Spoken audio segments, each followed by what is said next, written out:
Car ஓட்டும்போது break noise கேட்டுச்சு அப்படின்னா தயவு செஞ்சு என்ன ப்ராப்ளம்னு செக் பண்ணிவிட்டு அதுக்கப்புறமா வண்டியை ஓட்டுங்க. அப்படியே ஓட்டாதீங்க. கண்டுக்காமல் அப்படியே ஓட்டினால இந்த வண்டியில் பிரேக் ஷூ கம்ப்ளீட்டாக உடஞ்சிருச்சு. இதான் பிரேக் பிடிக்கிற அந்த மெட்டீரியல் உடஞ்சி தனியாகவே வந்துருச்சு. பிரேக் ஷூ உடஞ்சி அப்படியே ஓட்டினால வீல் சிலிண்டரோட பூட்டுமே கட் ஆகிருக்கு. இங்கே பாருங்கள், இது வந்து லைட்டாக தான் கட் ஆகிருக்கு. ஆனால் இன்னும் கொஞ்சம் அதிகமாக கிழிஞ்சிருந்துச்சி அப்படின்னா பிரேக் ஆயில் வந்துட்டு லீக் ஆகிருக்கும். ஆயில் ஃபுல்லாக ட்ரை ஆகிடுச்சுன்னா உங்களுக்கு பிரேக்குமே நிற்காம பிரேக் டவுன் ஆகிருக்க வாய்ப்பு இருக்குது.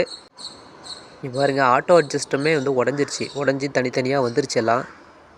பிரேக் ஷூ உடஞ்சனால மெட்டல் வந்து ரப் ஆகிட்டு மெட்டல் பாருங்கள் இந்த ஏபிஎஸ் சென்சாரில் வந்துட்டு டெபாசிட் ஆகிடுச்சு. ஏபிஎஸ் சென்சாரில் வந்து பாருங்கள் எவ்வளோ மெட்டல் பவுட்ரு இது போல் வந்து டெபாசிட் ஆச்சுன்னா உங்களுக்கு ஏபிஎஸ் சென்சாருமே ஒர்க் ஆகாது. ஏபிஎஸ் வார்னிங் லைட்டும் வரும்.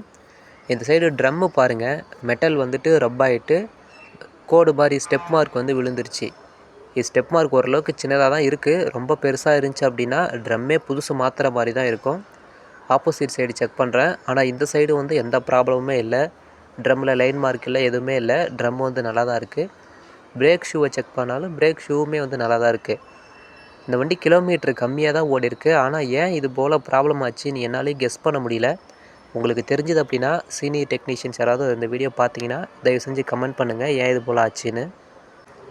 வீல் சிலிண்டருமே 2 சைடுமே மாற்றுறோம். ஓய் பார்ட்டு தான் வாங்கி ஃபிட் பண்ணுறோம். பிரேக் ஷூவுமே வந்துட்டு புதுசு வாங்கியாச்சு. தயவு செஞ்சு ஓய் பார்ட்டாக வாங்கி ஃபிட் பண்ணுங்கள். லோக்கல் பார்ட் வந்து காசு கம்மியாக கிடைக்குதுன்னு வாங்காதீங்க. பிரேக் ஷூ பாருங்கள் 854 ரூபா தான் வருது. இதே ஒரு வீல் சிலிண்ட்ரு 738 ரூபா தான் வருது. அமௌண்ட் வந்துட்டு கம்மியாக கிடைக்குது அப்படின்னு தயவு செஞ்சு லோக்கல் பார்ட்டை மட்டும் வாங்கி யூஸ் பண்ணாதீங்க. எப்போ லீக் ஆகும் அப்படின்னு கன்ஃபார்மாக சொல்லவே முடியாது.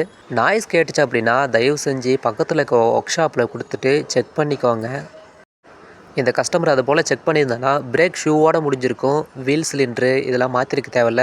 வீல் சிலிண்ட்ரு மாற்றினால இப்போ அதுக்கு பிரேக் ஆயில் வேணும், ஏர் ப்ளீட் பண்ணணும். தேவையில்லாமல் செலவும் அதிகம், அவருக்கு டைம் வேஸ்ட்டு.